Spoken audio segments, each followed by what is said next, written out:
El cáncer cervicouterino es uno de los tipos de cáncer más frecuente en mujeres, siendo también de las principales causas de muerte por cáncer en mujeres en el mundo. Existen varios tipos de cáncer cervicouterino: el generado por las células glandulares, llamado adenocarcinoma, los neuroendocrinos, que son bastante raros, y los epidermoides, el tipo más común y que está asociado a un factor de riesgo muy específico, a un virus. Cada uno de los virus que infectan al ser humano tiene sus propios mecanismos peculiares para poder seguir reproduciéndose y seguir infectando. Algunos pasan perfectamente desapercibidos sin dejar algún rastro a su paso, otros no son tan benévolos.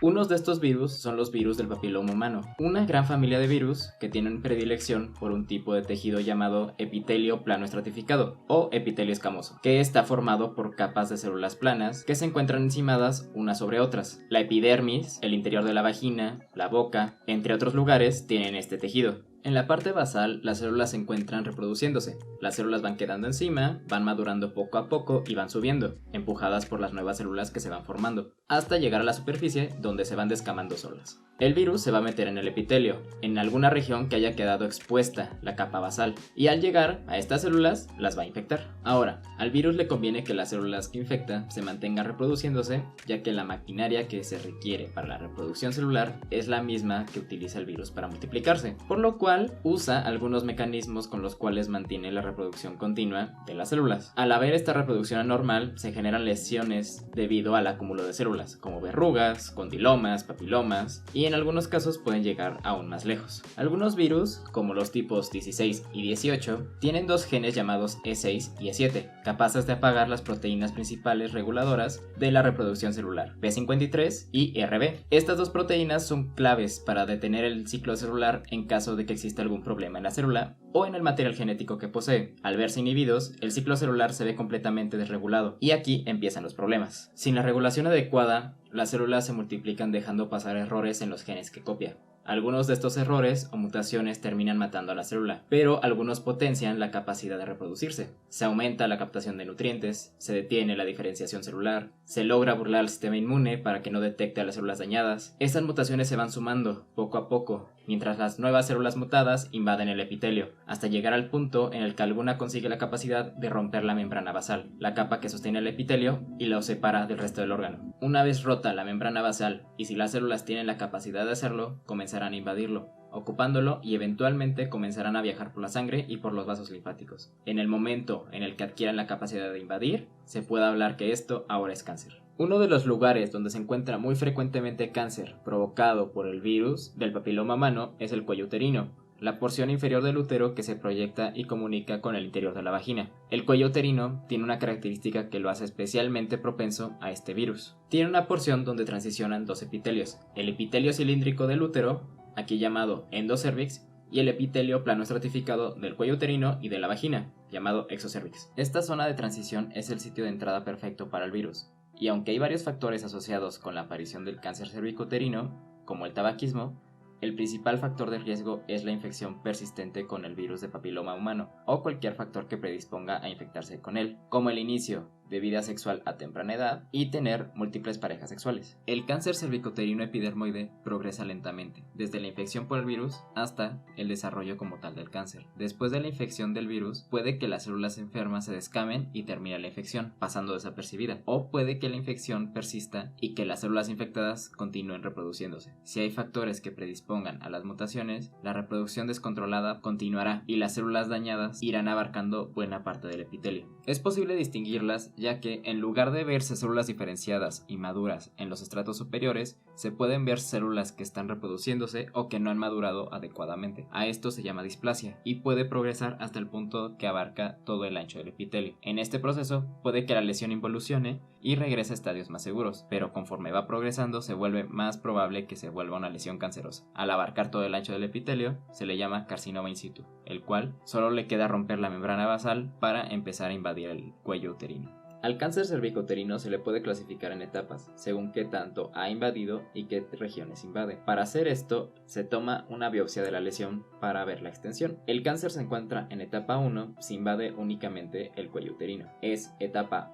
1A1 si invade el estroma menos de 3 milímetros, pero la lesión mide menos de 7 milímetros. Es etapa 1A2 si invade entre 3 a 5 milímetros y todavía mide menos de 7 milímetros. Es 1B1 si mide menos de 4 centímetros y 1B2 si mide más de 4 centímetros. En la etapa 2 invade más allá del cuello, pero no afecta más allá del tercio inferior de la vagina. Es 2A1 si mide menos de 4 centímetros y 2A2 si mide más de 4 centímetros. 2B implica que hay compromiso del parametrio, las estructuras que unen al útero con la pelvis. En la etapa 3 el tumor se extiende hacia el tercio inferior de la vagina. En el caso de la etapa 3A, o está invadiendo la pared pélvica, incluso generando afectaciones urinarias por la compresión de los uréteres. En el caso de la etapa 3B. En el caso de la etapa 4, el cáncer se extiende más allá, llegando a órganos adyacentes como la vejiga o el recto, en el caso de la etapa 4A, o incluso llegando a órganos distantes por medio de la sangre o los vasos linfáticos, en la etapa 4B. Según en qué etapa se encuentra el cáncer, dependerá su pronóstico y su tratamiento. El tratamiento también dependerá si al realizar la biopsia de la lesión se encuentra infiltración linfática o vascular y si la paciente desea conservar la fertilidad. Tenemos tratamientos quirúrgicos como la conización, la traquelectomía radical, la histerectomía simple,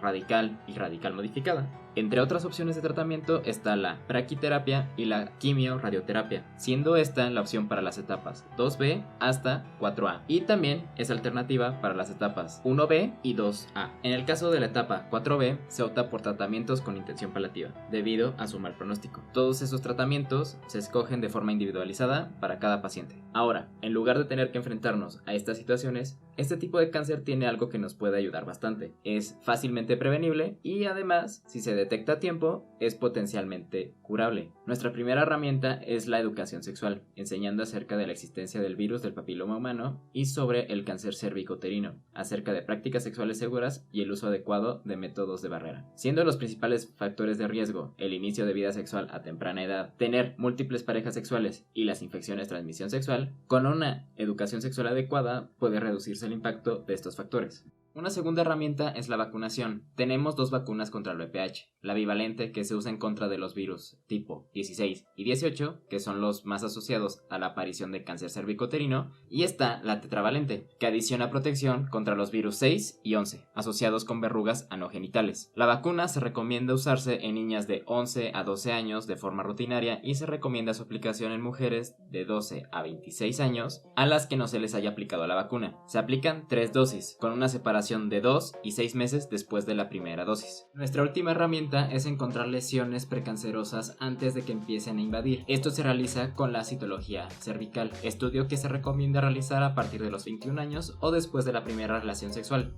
lo que suceda primero. Este estudio se realiza al raspar las células que conforman al cuello uterino y verlas al microscopio para averiguar si tienen alguna afectación. En el reporte de este estudio nos permite apreciar la presencia de infecciones por algunos microorganismos o cambios asociados a distintos factores, como inflamación o atrofia, pero también nos muestra la presencia de células malignas o que potencialmente pueden volverse malignas. En el reporte se pueden encontrar células escamosas que pueden ser normales, se puede reportar una lesión intraepitelial de bajo grado cuando los cambios celulares no son tan marcados, como lesión intraepitelial de alto grado cuando son más marcados estos cambios, como células escamosas atípicas de significado incierto, cuando hay cambios que sugieren lesión de bajo grado, sin ser algo determinante, o como células escamosas atípicas, sin descartar lesión de alto grado, cuando los cambios sugieren una lesión más agresiva, pero no es confiable. Y por último, se puede describir un carcinoma in situ cuando las células tienen todas las características de células cancerosas. Para poder decir que aún no invade y es un carcinoma in situ, es necesario realizar una biopsia y clasificarlo. Además, la citología cervical nos permite encontrar células glandulares y poder detectar neoplasias glandulares o adenocarcinomas oportunamente. Este estudio, como mencioné antes, se debe de iniciar en todas las mujeres a partir de los 21 años o después de la primera relación sexual y se debe realizar anualmente hasta tener 3 resultados normales consecutivos. En ese caso, se puede espaciar a cada 2 años o 3 años. Si se llega a detectar algún resultado anormal de células escamosas, se recomienda la realización de colposcopía para posteriormente tomar una biopsia y poder dar un diagnóstico certero. Las pacientes con factores de riesgo como inmunodeficiencias o tratadas anteriormente por lesiones de alto grado o cáncer deben de realizar la citología anualmente. En mujeres de 70 años o más, con 3 pruebas consecutivas negativas y que hayan realizado pruebas en los últimos 10 años de forma consecutiva, pueden dejar de realizar la prueba. Además de esto, hay que conocer las señales de alarma. Aunque el cáncer cervicuterino es silencioso, puede dar señales de su presencia al aparecer descarga vaginal con restos de sangre, sangrado no asociado a menstruación, sangrado postcoital y pueden haber sangrados muy intensos. Además, dependiendo de la extensión del tumor, puede provocar edema en miembros inferiores, dolor lumbar que se irradia hacia la pierna, afectación renal por compresión de los uréteres o afectación de la vejiga o recto por invasión tumoral. Cuando el cáncer cervicuterino está manifestando síntomas, suele ser porque ha crecido bastante, por lo cual es importante diagnosticarlo antes de esto. Tenemos herramientas para prevenirlo y tratarlo oportunamente, por lo que el punto principal para evitar muertes por cáncer cervicuterino es llevar a cabo la prevención e incentivarla. Se pueden salvar muchas vidas de esta manera.